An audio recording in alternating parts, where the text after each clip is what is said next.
신약, 신앙을 갖다 사람들이 많이 따지는데 자꾸만 단박에 이거를 신약이다, 신앙이다 판단하려고 자꾸만 하시는데 그 신약이다, 신앙이다를 판단하지 말고 그냥 우리가 보통 정인으로 신앙하다, 편인으로 신앙하다 이렇게 이게 비견으로 신앙하다 이게 신앙에 대한 조건이고 나머지는 전에도 얘기했지만 우리가 보통 재성으로 신약한 거, 관성으로 신약한 거 이런 거 얘기하는 거잖아. 그죠?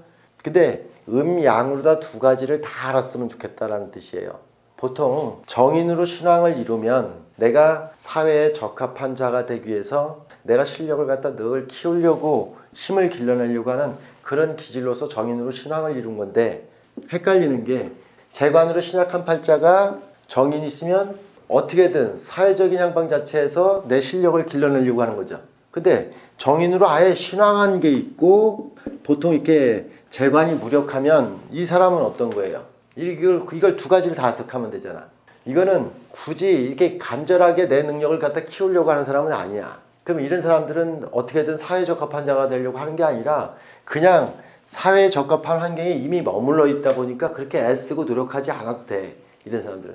선생님들은 신약한 사람들은 간절해서 공부하는 거고 신앙한 사람들은 간절해서 공부를 하는 게 아니라 항상 공부하는 환경에 머물게 돼. 어떻게 하다 보면.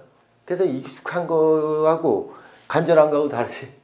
똑같이 여기에서 편인으로다가도 이렇게 신약이라고 하는 구조가 됐고 신왕이라고 하는 구조가 되면 신약한 팔자가 편인으로다가 이렇게 신앙을 이루는 사주들은 이거는 간절함이지. 끝없이 내가 고민하고 끝없이 작전을 써서 꾀를 내서라도 신약하지 않으려고 신약한 티를 내지 않으려고 바둥바둥하는 그런 기질로 나타나. 이거는 실력을 키우는 게 아니야. 이건 실력을 키우는데 편인은 그렇게 작전과 꽤 그런 관계에서 도리를 다 하려고 하는 이제 노력하는 마음으로 나타나. 이 신약이 자기가 힘들면 힘들다고 얘기하면 되는데 힘든 척 하는 것도 자존심이 상한다고 생각해. 어제 밤새도록 뭘 하고 나서도 아유 상대방이 부담 가질까봐 괜찮아 이렇게 얘기해요. 이게 이 구조예요. 뭔 말인지 알겠죠? 그래서 해석이 다르는 것을 갖다 이해를 하시면 되지. 편인으로다가 보통 이렇게 있을 때 신왕한 팔자가 있어. 이게 일간도 신왕한 데다가 편인 있는 사람들은 이런 사람들은 저 편인 자체에 대한 향방 자체를 갖다가 내 생각을 상대방한테 주입시키고 관철하는 용도로 쓰려고 해요. 신세하거나 신약했을 때 보통 비견 자체 같은 경우는 모임이라든가 단체, 비견은 가족이라고 하는 개념이 많이 들어가요.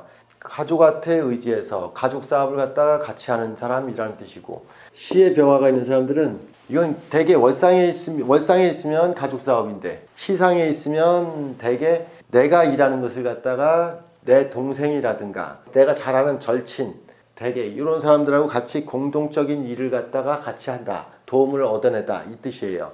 대개 신약할 때의 비견은. 그래서 선생님들이 동업에 대한 향방 자체를 갖다 하면 안 된다고 옛날 사람들 많이 얘기하잖아요. 근데 비견이 없는 사람들이 오히려 동업을 못 하고요. 비견이 있는 사람들은 협업할 수 있다는 뜻이에요.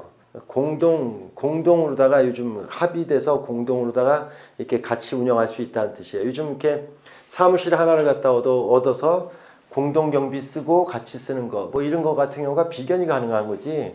비견이 없는 사람은 그거 하라도 못해. 여기 관살로다가만 신약한 사람이 비견도 없는데 누구하고 동업하려면 동업이 안 돼. 그래서 비견 있는 사람들이 가능하지. 상대적으로 또 이렇게 비견으로다가 신왕한 구조가 있는데 간단한 얘기예요. 내가 여유가 있으면 종업원을 두는 거고요. 내가 여유가 없으면 내가 종업원이 되기도 하는 거잖아요. 협업하는 거기도 되잖아요. 그 차이일 뿐이에요. 근데 뭐 신왕하면 비견이 도움이 안 된다 이렇게 죠. 신왕해졌을 때의 비견은 내가 단체적인 향방을 갖다가 이끌어갈 수 있는 여건을 말하는 거예요. 그래서 이끄는 건지 내가 포함된 건지 이걸 보려고 비견을 얘기하는 거예요. 이 겁재도 똑같이 이렇게 얘기하면 신약한 데서의 겁재 같은 경우는 음양이 틀린 걸 겁재라 그랬잖아요. 이게 주종관계가 돼서 상하관계예요. 대개 겁재는. 비견은 수평관계인데 겁재는 상하관계예요. 마치 사장님과 종업원의 관계, 부모하고 자식관계, 이렇게 상하관계예요. 근데 아까 비견도 가족이라고 얘기했는데 가족이라는 개념 자체에서 수평관계로 하는 거하고 상하관계하고 하는 거하고 차이일 뿐이에요. 겁재도. 이 신세하거나 신약했을 때는 겁재가 있는 사람들은 그 겁재가 보약이요. 대개 이성의 도움, 주종관계의 도움 뭐 이런 걸 갖다 말하는 거예요. 신화했을 때 겁재는 도움이 아니라 내가 그런 관계를 이끌고 책임져야 되는 사람을 말하는 거예요. 받는 사람이 있으면 도움을 줘야 되는 사람이 있지. 그 차이뿐이에요. 그래서 선생님들이 쟁제하거나 뭐 이렇게 할 때 항상 나쁘게 표현하는데, 신약했을 때 겁제는 나한테 도움을 주려고 오는 사람이에요. 다섯 번째 같은 경우가 이제 이렇게 근으로다 신앙을 갖다 하는 거는 당연히 추진력을 말하는 거고, 내가 무엇을 할 때 항상 즉각적 대응, 이걸 말하는 거예요. 신약한 사람들은 뭔가 이렇게 대응력이 바로바로 안 나온다는 뜻이에요. 근데 이렇게 근황한 사람들은 바로바로 대응력이 나와요. 대처 능력이 나와요. 그게 근이에요.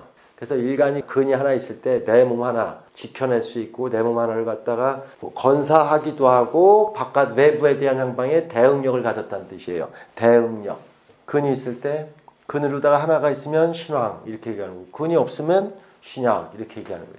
그러면 누가 뭐라고 할 때는 내가 이렇게 잠깐만 이렇게 떠밀린다는 뜻이고, 떠밀리기도 하고, 내가 마지못해서 따라간다는 뜻이기도 해요. 근이 없는 사람들은.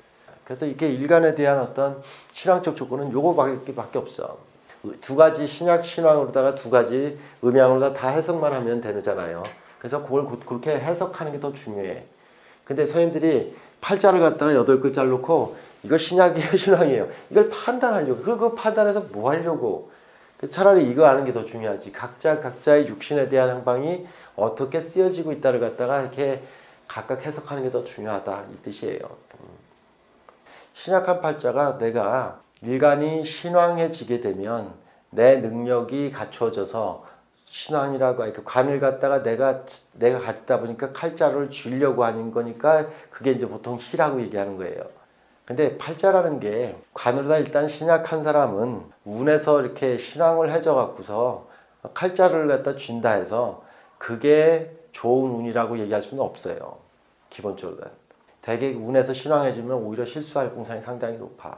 내 팔자 8글자의 어떤 그런 본질을 이렇게 운에서 뒤바꾸려고 하는 자체가 그게 넌센스예요.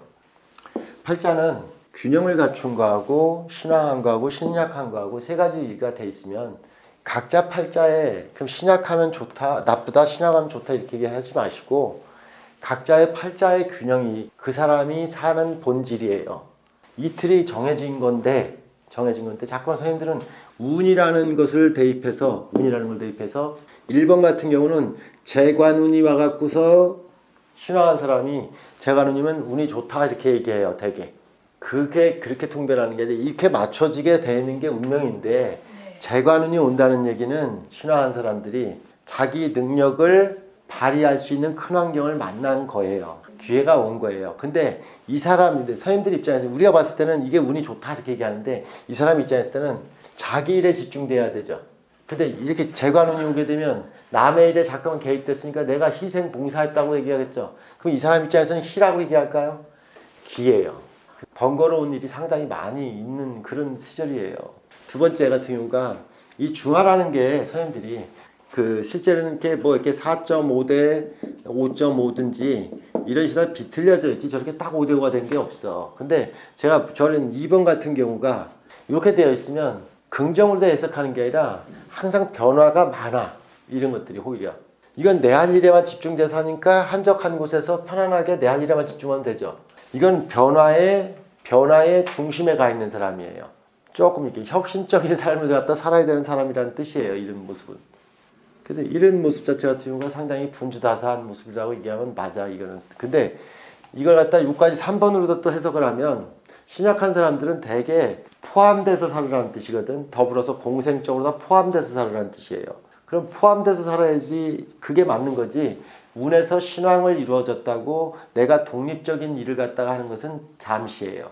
오히려 그런 잠시 내가 이렇게 내 일에만 집중한다고 하다 보면 더 힘들다는 것을 느끼고, 협조자로다가 같이 있어야 되는데 자꾸만 혼자서 뭘 해보려고 하지. 그러니까 혼자서 뭘 하려고 하다 보니까 시간은 시간대로 많이 허비되고 뭔가 이렇게 효율성이 떨어진다는 뜻이에요. 그래서 운에서 신왕해졌다고 해서 이렇게 신약한 사람이 신왕해졌다고 좋은 운이다? 시간 허비하는 운이야. 오히려 신약했을 때 더욱 신약해서 협조적이려고 할 때가 훨씬 더 난 긍정으로 더 잘 살아.